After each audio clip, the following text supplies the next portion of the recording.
Het is een soldaat van 17 die de wereld heeft gezien. Gaat naar oorlog op bevel omdat het moet. Weer katholieken, protestanten, moslims of zonder geloof. Zeg maar wie of wat, hij maakt het wel kapot. Gewoon met blote hangen, met een steen of met een speer. Met een piel of met een mes of een geweer. Zolang er maar blijft staan en de vijand nog kan zien, komt het allemaal toch op hetzelfde neer.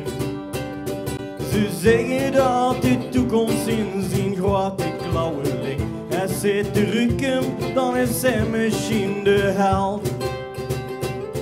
Dan heeft er de problemen van anderen opgelost.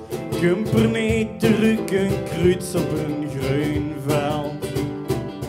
Hoe de naam van onze koning, president en de paus krijgt hij de zeggen om te doden als het moet. Voor een stuk langer voor de schakjes of misschien wel voor de eer.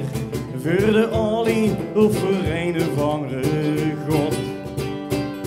Zo gaat dat nu al eeuwig, door aan komt gewoon geen eind. Zolang er nog soldaten zijn die gaan. Maar als met 17 nu al leefde en wijsheid wordt gebruikt, zou met geweld en terreur misschien zijn gedaan. Maar zolang soldaten gaan, zolang soldaten gaan, u zit met de ellende niet gedaan.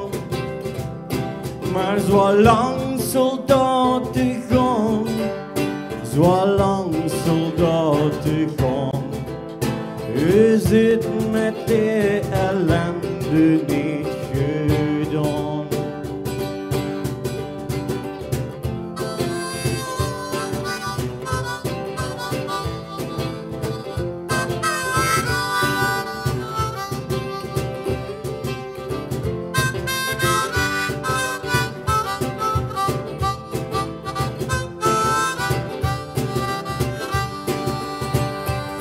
Zolang soldaten gaan, zolang soldaten gaan, u zit met de ellende niet gedaan.